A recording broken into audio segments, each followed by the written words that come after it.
यशस्वी प्रधानमंत्री जी के शासन के 9 वर्ष पूरा होने के उपलक्ष्य में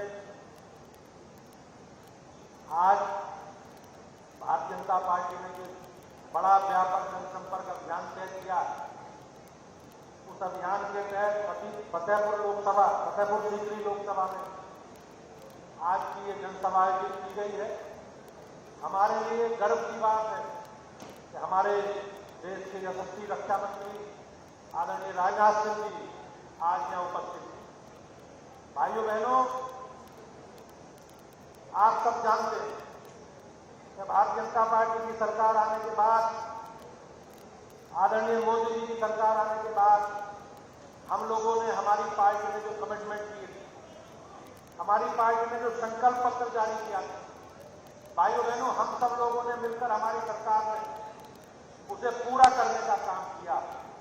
विपक्षी दलों के लोग आज गठबंधन की बात कर रहे हैं, ठगबंधन की बात कर रहे हैं, लेकिन हमारे लिए गर्व की बात है कि हमारी सरकार के लोग, हमारे देश के प्रधानमंत्री जी, हमारे रक्षा मंत्री जी और सभी वरिष्ठ लोग जनता के बीच में जाकर अपनी सरकार की उपलब्धि गिना रहे हैं, अपनी सरकार का रिपोर्ट कार्ड जनता के बीच में रख रहे हैं।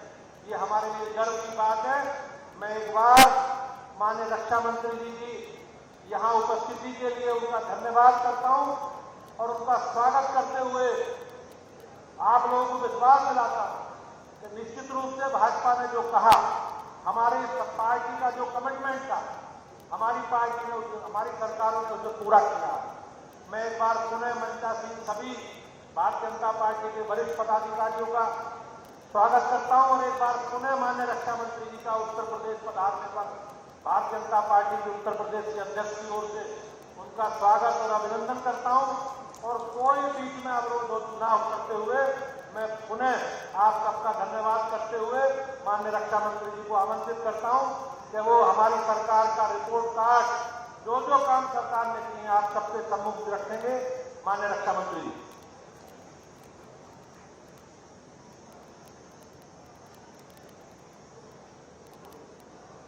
बहुत बहुत धन्यवाद आदरणीय अध्यक्ष महोदय।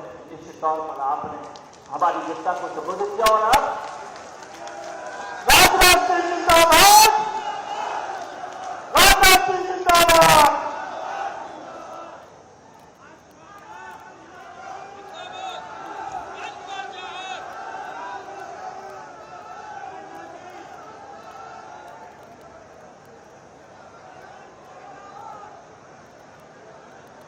भारतीय जनता पार्टी उत्तर प्रदेश के अध्यक्ष, बैठ जाइए, सभी लोग बैठ जाइए। बोलिए भारत माता की, भारत माता की। भारतीय जनता पार्टी उत्तर प्रदेश के अध्यक्ष, जिनके नेतृत्व में भारतीय जनता पार्टी उत्तर प्रदेश में आप सबके सहयोग से लगातार ताकतवर बनती जा रही है, ऐसे हमारे प्रदेश अध्यक्ष श्री भूपेंद्र जी चौधरी, यहाँ के क्षेत्रीय अध्यक्ष श्री गुरविजय सिंह जी, मंत्रिमंडल में मेरे सहयोगी श्री एसपी सिंह जी बघेल, श्री संजीव जी चौरसिया प्रदेश प्रभारी, श्री दिनेश जी शर्मा प्रदेश उपाध्यक्ष, श्री संतोष सिंह जी, राम प्रताप जी प्रदेश महामंत्री, श्री पूनम बजाज जी, देवराज सिंह कुशवाहा और आपके लोकप्रिय सांसद श्री राजकुमार जी चाहत, बेबी रानी जी मौर्य, कैबिनेट मंत्री श्री वीएस शिवहरे जी, विधायक डॉक्टर मंजू भदौरिया, अध्यक्ष जिला पंचायत चौधरी बाबूलाल जी, श्री छोटेलाल जी वर्मा, विधायक श्रीमती रानी प्रक्षालिका सिंह जी, भगवान सिंह जी कुशवाहा, पूर्व मंत्री श्रीमान अर्जमन सिंह जी, चौधरी उदयराम सिंह जी पूर्व मंत्री, राम सकल जी गुर्जर, डॉक्टर राजेंद्र सिंह जी पूर्व विधायक, कालीचंद जी सुमन, हेमलता जी, महेश गोयल जी, बहुत नाम है। अब मैं शेष नामों को छोड़ देता हूं और इस सभा में मौजूद मेरे सभी सम्मानित बहनों एवं भाइयों, शायद इस स्थान पर पहली बार किसी सार्वजनिक सभा को संबोधित करने के लिए आप सबके सामने खड़ा हुआ। उत्तर प्रदेश में पार्टी का अध्यक्ष रहते हुए, उत्तर प्रदेश का मुख्यमंत्री रहते हुए उत्तर प्रदेश के कोने कोने जाने का अवसर प्राप्त हुआ है। लेकिन केंद्रीय राजनीति में आने के बाद स्वाभाविक है कि उसमें कहीं न कहीं कुछ कमी आई है। फिर भी इतनी बड़ी संख्या में आप सब मौजूद हैं। लंबे अरसे के बाद मिल रहा हूं। बहुत ही गर्मजोशी के साथ आप लोगों ने स्वागत किया है, इसलिए मैं भी अपनी तरफ से शीश झुकाकर आप सभी बहनों भाइयों का हार्दिक अभिनंदन करता हूं। आप सभी का मैं स्वागत करता हूं।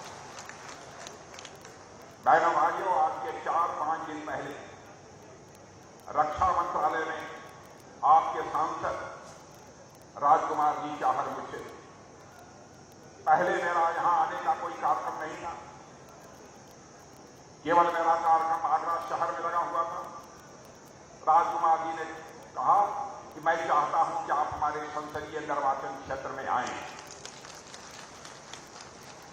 बहनों भाइयों, मैं तहे दिल राजकुमार चाहर को आज से नहीं, विगत कई वर्षों से दिल से मानता हूं। राजकुमार चाहर के आग्रह को मैं नहीं टाल पाया। मुझसे बहुत सारे लोगों ने कहा कि आप जब आगरा में सार्वजनिक सभा को संबोधित करने जा रहे हैं तो फिर ग्रामीण क्षेत्र में जाने का क्या औचित्य? अरे मैं कहा, मैं तो गांव का रहने वाला हूं, यदि गांव के लोगों ने आमंत्रित किया है तो मैं निश्चित रूप से गांव के लोगों के बीच में जाऊं। और मुझे खुशी है कि आपके सांसद राजकुमार चाहर आपके सांसद हैं और साथ ही पार्टी ने एक बहुत बड़ी जिम्मेदारी ले रखी है, किसान मोर्चे के राष्ट्रीय अध्यक्ष। स्वाभाविक है कि देश के कोने कोने में इन्हें कार्यक्रमों की दृष्टि से जाना पड़ता है।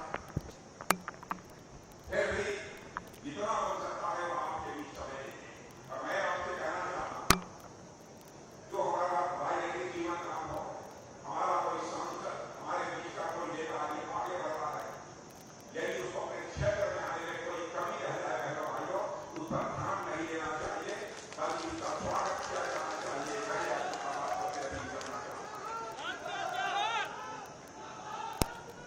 आज 25 जून, मैं आपको तारीख याद दिलाना चाहता हूं। आज 25 जून है। आज ही की तारीख 25 जून 1975 को, जब कांग्रेस की सरकार इस देश में थी, आपातकाल की घोषणा कर दी गई, इमरजेंसी की घोषणा कर दी गई, आपके लोकतंत्र का गला सूख गया। लाखों की संख्या में विरोधी दल के नेताओं को उठाकर जेल के शिक्षकों के पीछे डाल दिया है। मैं भी उस समय एक जिले में काम करता था, जिलाध्यक्ष के रूप में। जयप्रकाश जी के द्वारा चलाया गया जो अभियान था, उसका नेतृत्व कर रहा था। अवस्था केवल 23 वर्ष की थी।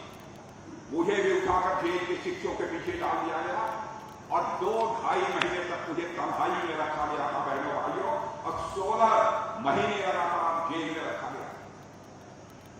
सेंट्रल जेल नहीं, ऐसे लाखों की संख्या में लोग उठाकर जेल के शिक्षकों के पीछे डाल दिए। मैं मानता हूं कि भारतीय लोकतंत्र का वह सबसे काला अध्याय यदि कोई कहा जाएगा तो 25 जून 1975 को जो इमरजेंसी की घोषणा हुई थी, वह भारतीय लोकतंत्र का सबसे काला अध्याय। आज वही कांग्रेस पार्टी अन्य राजनीतिक दलों के साथ मिलकर पटना में मीटिंग कर रही है, बैठक कर रही है कि मोदी जी को किसी भी सूरत में सत्ता से बेदखल किया जाना चाहिए। और वह कहते हैं कि लोकतंत्र का गला घोटा जा रहा। मैं आपसे पूछना चाहता हूं, क्या मोदी जी के नेतृत्व में देश में लोकतंत्र का गला घोटा जा रहा? मैं आपसे पूछना चाहता हूं, और मैं कांग्रेस के लोगों से और विरोधी पार्टी के लोगों से पूछना चाहता हूं, यदि भारत में लोकतंत्र का गला घोटा जा रहा है तो हिमाचल में आपकी पार्टी चुनाव कैसे जीती? यदि भारत में लोकतंत्र का गला घोटा जा रहा है तो कर्नाटक में आपकी पार्टी चुनाव कैसे जीती? लोकतंत्र का गला घोटा जा रहा है तो राजस्थान में, छत्तीसगढ़ में आपकी पार्टी चुनाव कैसे जीती? बहनों भाइयों, इसका उनके पास कोई जवाब नहीं। मैं कांग्रेस के दोस्तों से कहना चाहूंगा, सपा, बसपा और सारी राजनीतिक पार्टियों से कहना चाहूंगा मुख्य भूमिका निभा रहे हैं। राजनीति जनता के आंखों में धूल झोंक कर नहीं की जानी चाहिए। राजनीति की जानी चाहिए तो जनता की आंखों में आंख डालकर राजनीति की जानी चाहिए। तमाशा बना दिया है। मैं जानता हूं कि 2014 में एक बहुत आस लगाकर आप लोगों ने नरेंद्र मोदी जी के नेतृत्व में इस देश में एनडीए की सरकार बनाई। उस समय में भारतीय जनता पार्टी का राष्ट्रीय अध्यक्ष था। मैंने घोषणा उस समय की थी। मुझे लगता था क्या होगा, लेकिन जनता ने मोदी जी को मुख्यमंत्री के रूप में काम करते हुए गुजरात में देखा, उनके ऊपर भरोसा किया। अब 2014 में आप लोगों ने भारतीय जनता पार्टी को क्लियर मेजॉरिटी देकर उनकी सरकार बनाई। उस समय तो एक आस के साथ, एक आशा के साथ आपने सरकार बनाई, लेकिन जब 2019 का चुनाव आ रहा तो 5 वर्षों के अंदर आपका विश्वास पक्का हो गया। नहीं, सचमुच नरेंद्र मोदी के नेतृत्व में यह हमारा देश आगे जा सकता है। भारत का कद निश्चित रूप से सारी दुनिया में बढ़ेगा, यह विश्वास आपके अंदर पक्का हो गया।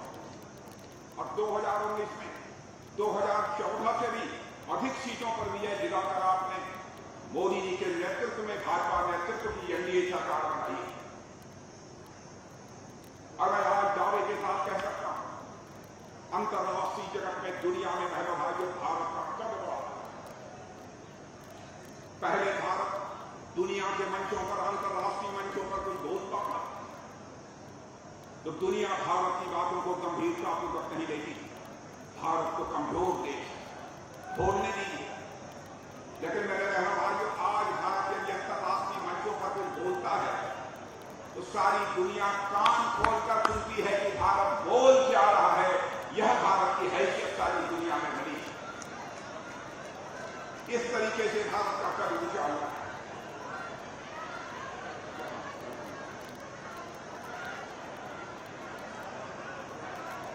बैठ जाइए, कुछ महिलाएं हैं, राज्यपाल जी गए, बैठे, उनसे मिलना चाहिए। इसलिए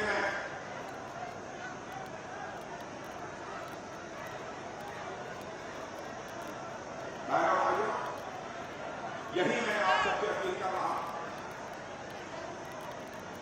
अभी आपने देखा होगा हमारे प्रधानमंत्री का अमेरिका जाता हुआ कितनी गर्मजोशी के साथ हमारे प्रधानमंत्री का स्वागत किया है।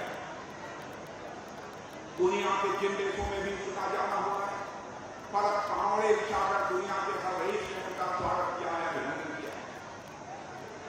यह हम भारत के रहने वाले लोगों का सौभाग्य है कि अमेरिका के दोनों संसद के दोनों सदनों, कांग्रेस और सीनेट को संबोधित करने का, 2 बार संबोधित करने का, यदि किसी को पहली बार भारत में यह अवसर प्राप्त हुआ है तो हमारे प्रधानमंत्री नरेंद्र मोदी जी को यह अवसर प्राप्त हुआ है।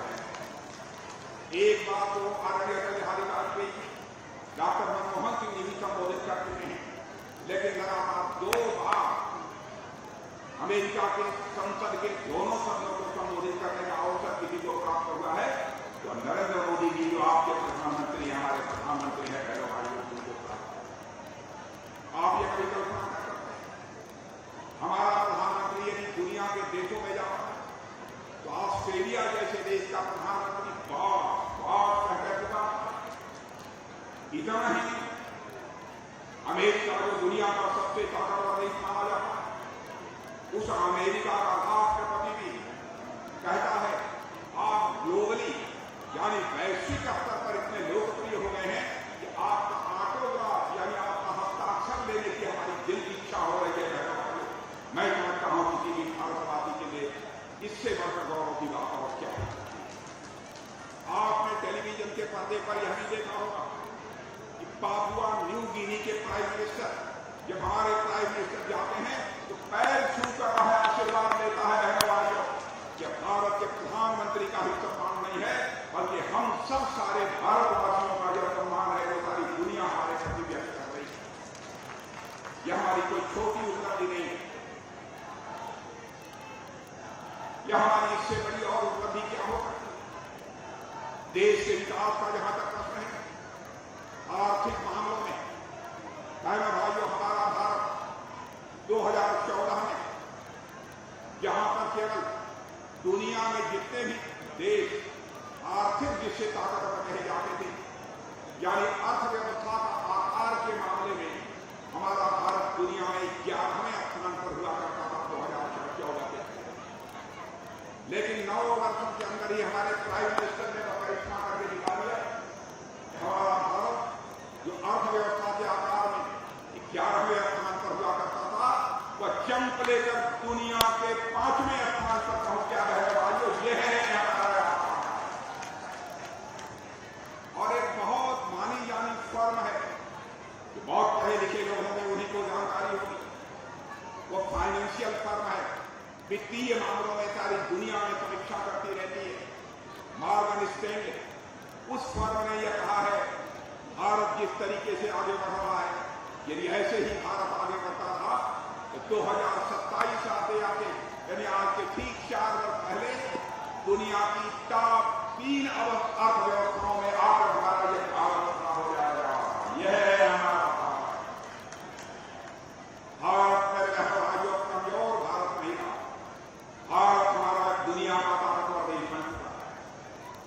जब मैं भारत का गृह मंत्री था, उस समय बड़ी घटना हो गई थी। हमारा पड़ोसी देश पाकिस्तान से कुछ आतंकवादियों ने आकर उरी में हमारे जो सुरक्षा के जवान थे उन पर कातिलाना हमला कर दिया, कायराना हमला कर दिया। हमारे कुछ जवान उस समय शहीद हुए थे। आप जानते हैं हमारे सेना के जवान, हमारे सुरक्षा के जवान किस तरीके से अपने सीने का बटन खोलकर हमारे और आपके देश भारत की सीमाओं की सुरक्षा कर। दूसरी सरकार वह करिश्मा न कर पाती जो कि वो किए नहीं। उन्होंने चटपट हम लोगों की बैठक बुलाई 2-3 लोगों की, और बहनों भाइयों देर नहीं लगी। आपको मैं बताना चाहता हूं, 10 मिनट के अंदर ही फैसला कर दिया और आदेश जारी कर दिया। उसके बाद आपने देखा होगा कि हमारे देश के बहादुर सेना के जवानों ने पाकिस्तान की धरती पर जाकर आतंकवादियों का सफाया करने में कामयाबी हासिल की। हमने सारी दुनिया को यह सतह दे दी, हमने सारी दुनिया को यह सतह दे दिया, भारत के अंदर वह ताकत है, भारत के अंदर वह ताकत है। यदि हमको हमारे ऊपर किसी ने बुरी नजर पाकर देखने की कोशिश की तो हम सीमा के इस पार भी मार सकते हैं, जरूरत पड़ी तो सीमा के उस पार भी जाकर मार सकते हैं। यह हमारे भारत के अंदर की ताकत है। हर दृष्टि से हमारा भारत तेजी के साथ आगे बढ़ रहा है। और जब देश के मान सम्मान स्वाभिमान का प्रश्न खड़ा होता है तो आप जानते हैं हर व्यक्ति भूखों रहना मंजूर कर लेता है बहनों भाइयों, लेकिन स्वाभिमान से किसी भी सूरत में समझौता नहीं करता। जैसे हर व्यक्ति का स्वाभिमान होता है, वैसे ही हर समाज का भी स्वाभिमान होता है, वैसे ही देश का भी स्वाभिमान होता है। स्वाभिमान यह मनुष्य के हृदय की सबसे बड़ी भावना होती है, और यही स्वाभिमान की भावना, राष्ट्रीय स्वाभिमान की भावना चंद्रशेखर आजाद, सरदार भगत सिंह, खुदीराम बोस स्वाभिमान के अंदर थी। 26 साल की जवानी चंद्रशेखर आजाद ने इसी इलाहाबाद के कंपनी गवर्नर में अपने रिवॉल्वर की गोलियों से अंग्रेज दुश्मनों को भूनते भूनते जब रिवॉल्वर में अंतिम गोली शेष बची तो उन्हें इस बात की चिंता सताने लगी कि कहीं विदेशियों की रिवॉल्वर की गोली मेरे सीने में आकर, मेरे शरीर में आकर मेरे शरीर को नापाक कर दे। इसलिए बहादुर चंद्रशेखर आजाद ने, राष्ट्रीय स्वाभिमान के धनी चंद्रशेखर आजाद ने अपने ही रिवॉल्वर की अंतिम गोली अपने सीने में डाल लेने का काम किया था। तब जाकर यह देश आजाद हुआ है। ऐसा है यहाँ अशफाकुल्लाह खां 31 साल की जवानी थी। मां कहती थी, बेटा अशफाकुल्लाह जवान हो गया है, शादी कर ले, मैं बूढ़ी हो गई हूं, मेरी देखभाल करेगी, मेरी परवरिश करेगी। लेकिन अशफाकुल्लाह के दिल में तो आजादी हासिल करने की दीवानगी, मुस्कुराकर मां के आग्रह को टाल दे। लेकिन जब अंग्रेजों की हत्या करने के मामले में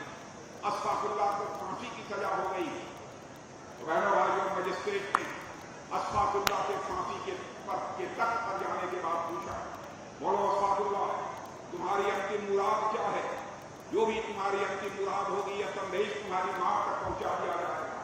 राष्ट्रीय स्वाभिमान के धनी अशफाकुल्लाह खान ने उसी फांसी के तख्त से मुस्कुराते हुए कहा, जय मजिस्ट्रेट, जाकर मेरी मां को कह दे कि तुम्हारा बेटा अशफाकुल्लाह आज फांसी के तख्त पर खड़े होकर अपनी शादी रचाने जा रहा है, तुम्हारी मुराद पूरी करने जा रहा है।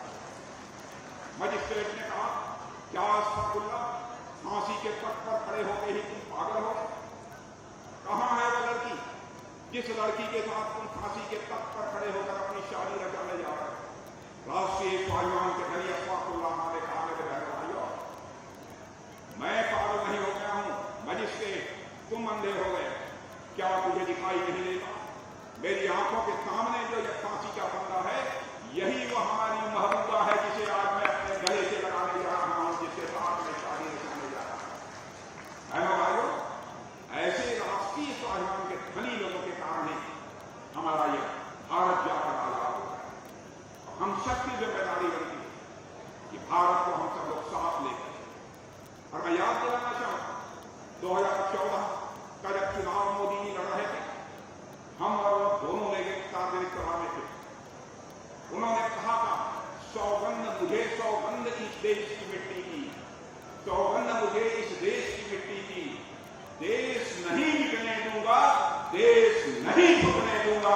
और भाइयों, आज आप देख रहे हैं देश के मिटने की बात बहुत दूर हो गई है।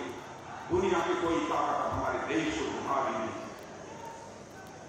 जहां तक गांव, गरीब और किसानों का सवाल, भाइयों, पिछली सरकारों से और मेरी सरकारों से आप ये तुलना कर रही है तो सहज रूप से आप इस नतीजे पर पहुंचेंगे कि सरकार चलाने के मामले में बेहतर इंसान यदि कोई पहले साबित हुआ है, उसका नाम है नरेंद्र मोदी कहने का। और मैं आपको याद दिलाना चाहता हूं, कोविड का संकट यहां आया था, कोविड से आप लोग भी प्रभावित थे, कोरोना से आप लोग भी प्रभावित थे नहीं? प्रभावित थे। भारत में एक व्यक्ति भी शेष नहीं बचा है जिसको की वैक्सीन की टीका 2 डोज में लग गई। और मैं आपको बताना चाहता हूं, जबकि यह वैक्सीन जिसका आपको टीका लगता है, यह टीका पहले भारत में नहीं बनता, दुनिया के दूसरे देशों से बनाना पड़ा। हमारे प्रधानमंत्री ने दृढ़ इच्छा शक्ति के साथ फैसला किया, हमारे देश के वैज्ञानिकों का हौसला बुलंद किया, और यह टीका हमारे देश में बनने लगा। और आपको जानकर खुशी होगी, अमेरिका जैसे ताकतवर देश में भी वहां के रहने वाले सभी नागरिकों को वैक्सीन टीके की 2 डोज 3 डोज नहीं लगी है, लगी है सारी दुनिया में, केवल तो भारत में रहने वाले लोगों को लगी है बहन भाइयों, और दुनिया के किसी देश में नहीं लगी। और इतना ही हम लोगों ने केवल भारतवासियों की सेवा की, दुनिया के 120 देशों को भी यह वैक्सीन मुहैया कराने का काम यदि किसी ने किया है, हमारे और आपके देश भारत ने किया है। यह है भारत की हैसियत, भारत की हैसियत बनी है। मेरे भाइयों, रूस और यूक्रेन के बीच इस समय संघर्ष चल रहा, बराबर तो गोले, बम, मिसाइल चलाए जा रहे हैं दोनों तरफ से। और जब संघर्ष शुरू हुआ तो यूक्रेन में हमारे हजारों बच्चे जो भारत के नागरिक थे वो फंसे हुए। यहां पर उनके माता पिता यह कहते थे, मोदी जी चाहे जैसे भी हो हमारे बच्चे यूक्रेन से वापस आने चाहिए। संकट था, जब मिसाइल, बम, तो गोले चल रहे हैं, कैसे बच्चों को बाहर निकाला। अब आप देखिए, ध्यान से सुनिएगा मेरे भाइयों, हमारे प्रधानमंत्री ने रूस के राष्ट्रपति पुतिन से उठाकर टेलीफोन बात किया, यूक्रेन के राष्ट्रपति मिस्टर जेलेंस्की से टेलीफोन उठाकर बात किया, और अमेरिका के राष्ट्रपति जो बाइडेन से उठाकर टेलीफोन पर बात किया। और रूस और यूक्रेन के बीच चलने वाला युद्ध 4.5 घंटे के लिए रुक गया। 27,000 बच्चे हमारे भारत आ गए। मेरे बहन भाइयों, यह है भारत की।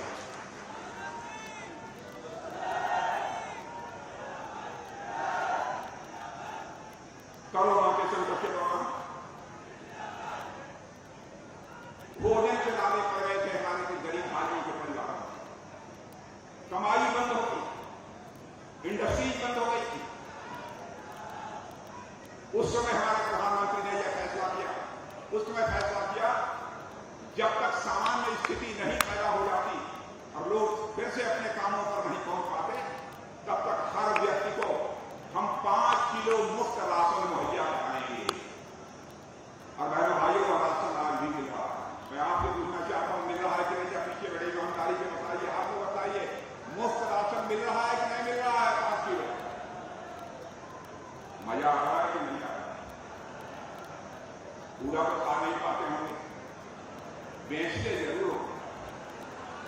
ईमानदारी से बताइएगा कोई बेचते हैं नहीं।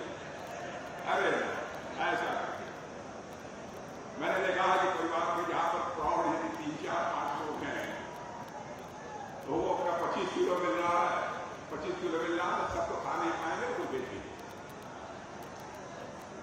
भाइयों, ऐसी सरकार आपको नहीं मिली, ऐसी सरकार नहीं मिली। और आज भी 80 करोड़ लोगों को 5 किलो राशन मुफ्त पहुंच जाता है। ये छोटी बात नहीं है। हर घर में शौचालय होना चाहिए। क्या तबियत की कल्पना की? प्रधानमंत्री आएगा तो यह कहेगा कि नहीं, माताओं, गरीब माताओं बहनों की भी इज्जत होती है, उनका भी सम्मान होगा, उनके घर में भी शौचालय होना चाहिए। अभी हमारे राज्यपाल चाहा जी चर्चा कर रहे हैं, हर घर में नल पहुंचाकर और जल के माध्यम से जल मुहैया कराने की कोशिश की जा रही है। और आपको मैं बताना चाहता हूं, इस हिंदुस्तान के 4 करोड़ परिवारों में हम लोगों ने नल के माध्यम से जल देना आरंभ कर दिया है। यदि आपको क्षेत्र में नहीं मिल रहा है तो भी मिल रहा है।